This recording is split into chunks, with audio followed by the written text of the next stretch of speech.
Thank you very much, Chris. I would like to restate that the opinions expressed by the speaker are that of the individual and are not necessarily representative of CA as a whole. And now to hand you over to Nick, who has been invited to share on a partner in a well-known accounting firm, Fred. Over to you.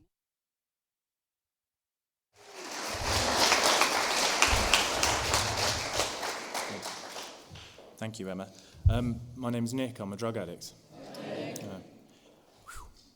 Thank you all for coming and listening to our spiel.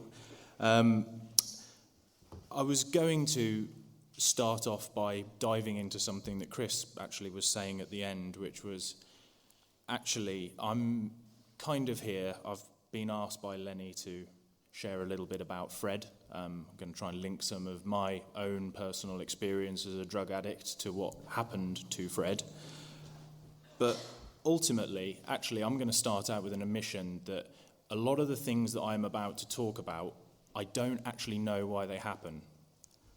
There's a lot we don't know, and I'm not aware, and I don't know if anybody else knows the answers to these questions. All I can say is, thank God for the people that had not only read this book, but really studied it before I arrived, that actually knew, had actually thought about the meanings of each individual sentence by sentence, and actually had the definitions of what they were talking about here. The impact of this book was completely lost on me. I might have read it a dozen times or more before actually going through this book with somebody, and all of a sudden it just jumped out at me. So I was quite happy that I actually got given Fred's story by Lenny.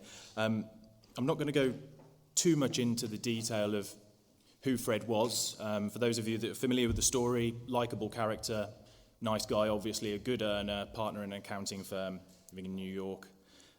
Guy called Harry B. We follow his story through one entire cycle from relapse to relapse and everything that happens in between. And the reason why I like it so much, the reason why it stands out and hits me so hard, isn't anything because of what Fred is as a person, family man, blah-de-blah, sounds like a nice guy. It's what happened in Fred's head that got him into the state that he was in. We start off in a place that been in quite a few times, in an institution, in a hospital. It's bad. That's why I'm here. Desperate for the help, basically, for a while. I first came into contact with the 12 steps, these fellowships. It wasn't through a hospital or institution. It was somebody I reached out to help. I'd had one of those bad moments, a low time. Couldn't carry on like this. Saw my position clearly, knew I was in trouble, highlighted the issues. I get this. I need some help. Fred, on the other hand, wasn't there. He was there to have a rest his nerves. I relate to that. My life was really stressful. That was why I drank, blah-de-blah-de-blah. I love this line. It's one of my favourite lines in the whole book. It's just this. For a few days, he was depressed about his condition. I love that. I've got this problem that's ripped me out of my job, broken up relationships. I'm 2 stone underweight. I feel smashed to pieces. My mind is racing, and I'm depressed about it for a couple of days. Why just a couple of days? I can be depressed about a lot of things for a lot longer than a couple of days, but the thing that actually I should highlight is killing me and has no end in sight, and I've got no answer for, after 5-6 days, maybe a bit longer if I'm doing a methadone detox, might be a few weeks that I'm feeling a bit shit for. But at some point, clear of the drugs, forget. Just forget. I don't seem to be able to recall how bad it was. Not that long ago. I can remember things from my past. I can remember falling off my bike when I was a 5-year-old. If I think hard enough about it, I can bring into my mind quite clearly the feeling of falling off my bike and taking all the skin off my elbows and knees.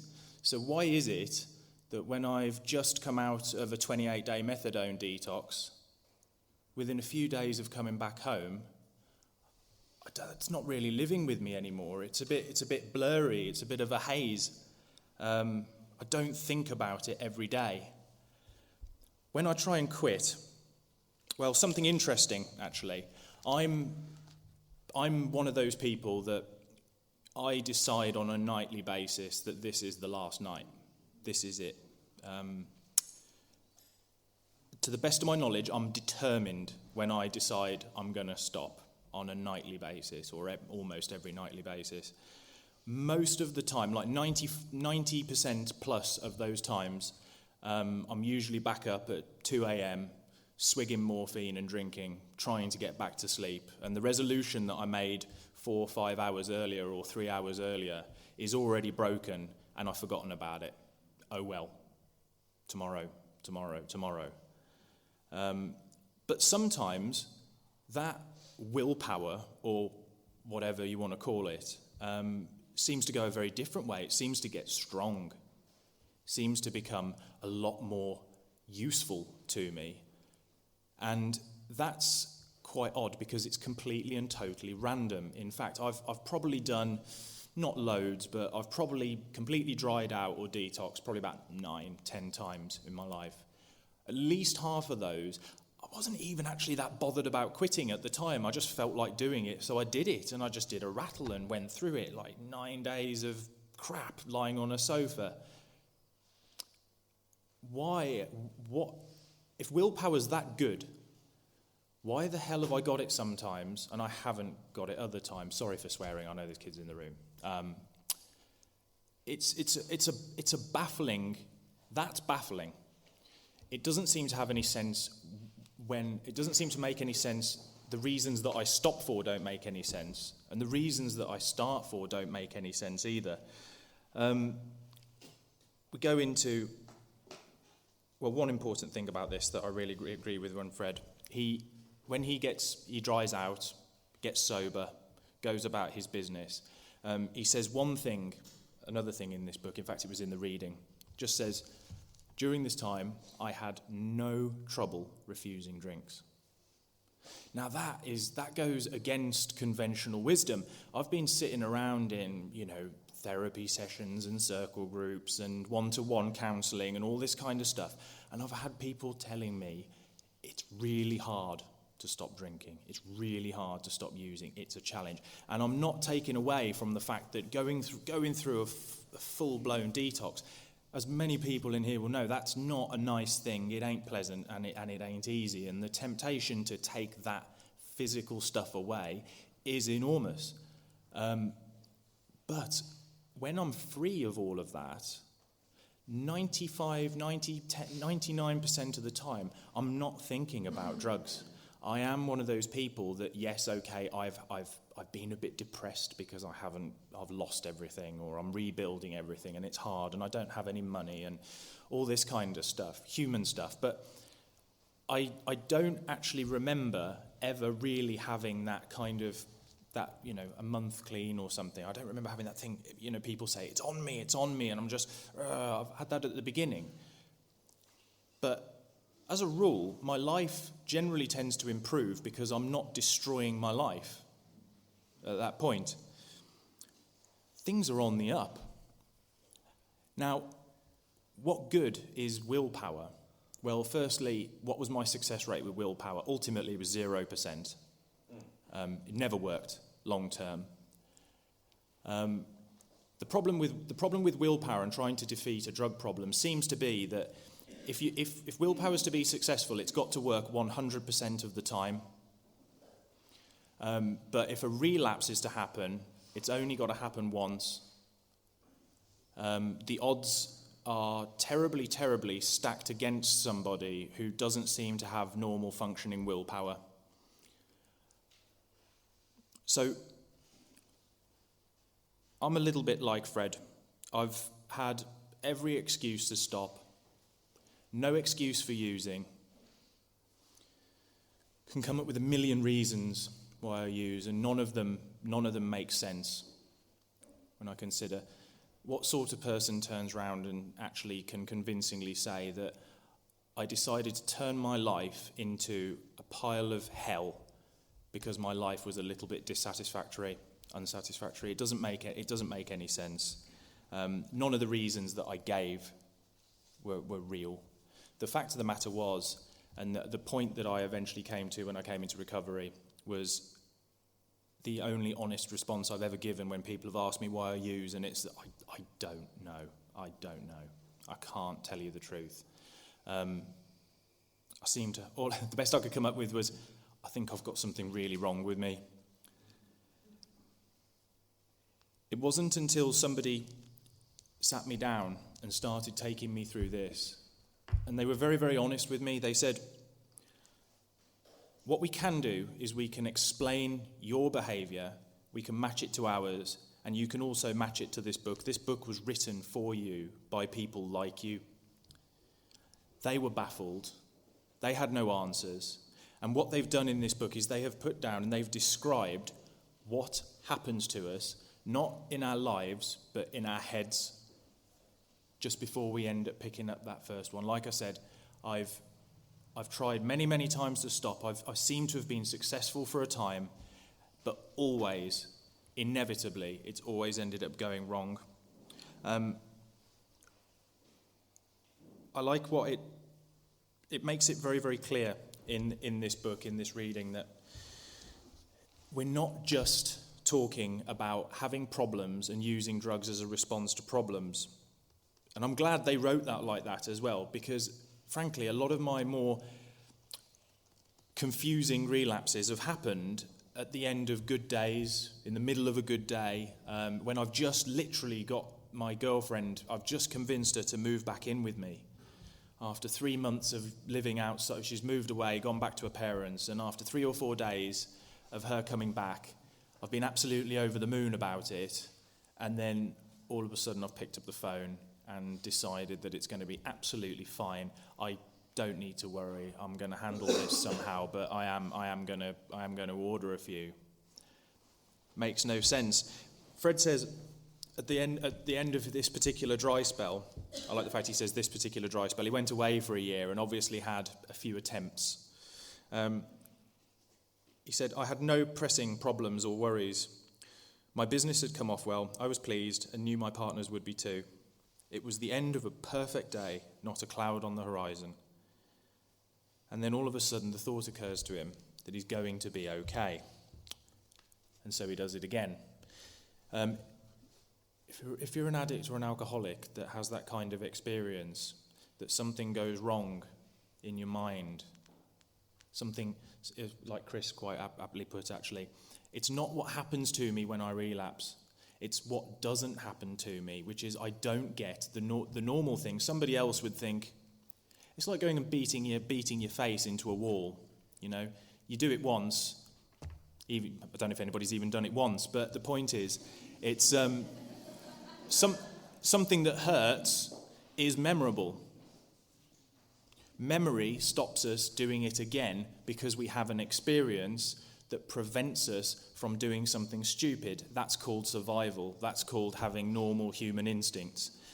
So why is it something, I've done this time and time and time and time and time again, and I just don't seem to learn. The furthest I'd got was I must be thick and stupid, or I must have a self-destruct button or something like this. You know, I just seem to want to kill myself. That's how it looks. I didn't want to die. I didn't want to carry on like that. I wanted to stop. I came into contact with a couple of people from Alcohol or Cocaine Anonymous. What they did was they gave me some information. The information in itself was absolutely useless in preventing me from taking drugs again. Self-knowledge, as it's called in this particular story, self-knowledge, i.e. knowing and understanding my own relapses, it's a little bit of a misnomer because ultimately I can't understand something that doesn't make any sense whatsoever and appears to act randomly, doesn't have a pattern. what they did show me, or what this guy who became my sponsor showed me, that actually this illness, it's the fact that it doesn't make sense.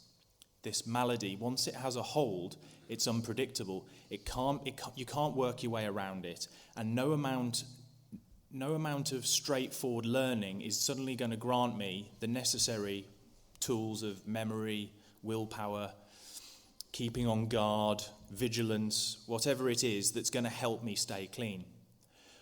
What that information did do, however, I'm not writing off the value of reading this book and learning from somewhere that's been there before, because what it did do is it showed me that actually this is even worse than I thought.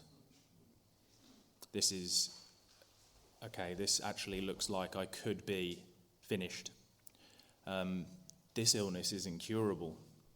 There isn't a treatment for it in the conventional sense of the word. I was looking on some WHO website the other day that apparently worldwide drugs and alcohol are implicated still in 6 to 7% of every single death worldwide each year. Unfortunately, they wrote in this book in the 1930s that science may one day accomplish solving alcoholism, but it hasn't done so yet. And I'm sitting here today, and to the best of my knowledge, it still hasn't done so yet. In fact, they're not really that much closer. What I was told that was a potential way out was to have a spiritual experience as a result of taking spiritual actions and having basically a transformational process. It wasn't guaranteed to me. Somebody said to me, I will show you what I did and I will guide you, and if you don't screw around, I think there's a good chance that you can have this thing too. That was about the best I got. Once I had that information, I had 2 years of sitting on that information, using drugs every single day, having read this book a few times, with something in this book stuck with me. This hopelessness, this futility, the pointlessness of trying to beat addiction. It stuck with me for a little bit, 2 years. And when one day I realised again that actually this lot might be right, I might have to go ahead and do this thing, and I made a call, and this guy from CA was still there, still doing the same thing day in, day out, and he was there for me, and he lovingly took me under his wing and helped guide me. I had some wild ideas, I wasn't very well, but he took me through this book, and he showed me how I too could recover. If anybody's just starting this or is new, and has only just set off, there's nothing to be scared of about doing this. A lot of people seem to be afraid. How long have we got? 3 minutes? A lot of people can't imagine life without drugs. I couldn't. A lot of people don't want to change because they like who they are. I would say put all that aside, because if you're anything like I was, you don't even have the perception to understand what your life is like now. That'll take time.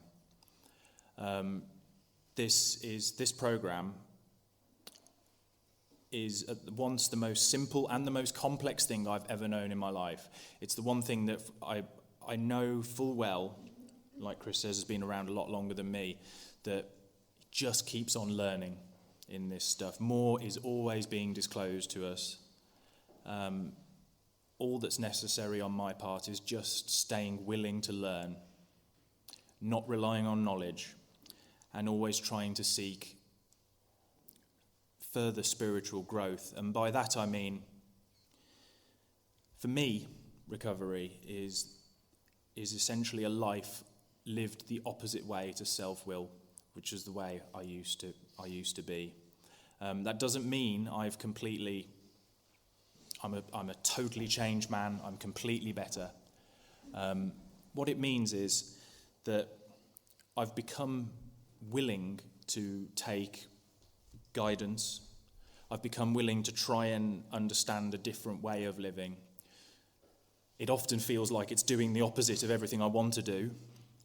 I sometimes want to look after me. I want to be selfish, I want what I want.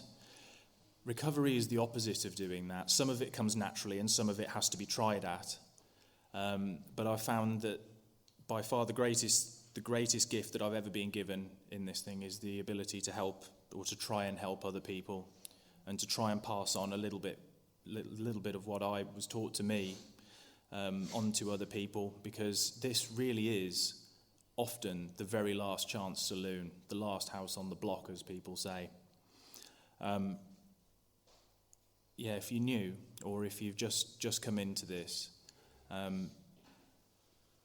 pursue it with some fervour. What is in your heart, the desperation that's in your heart and your willingness to do this, that is what really matters at the beginning. I'm very grateful to be here, and thank you very much for listening to me. Thank you.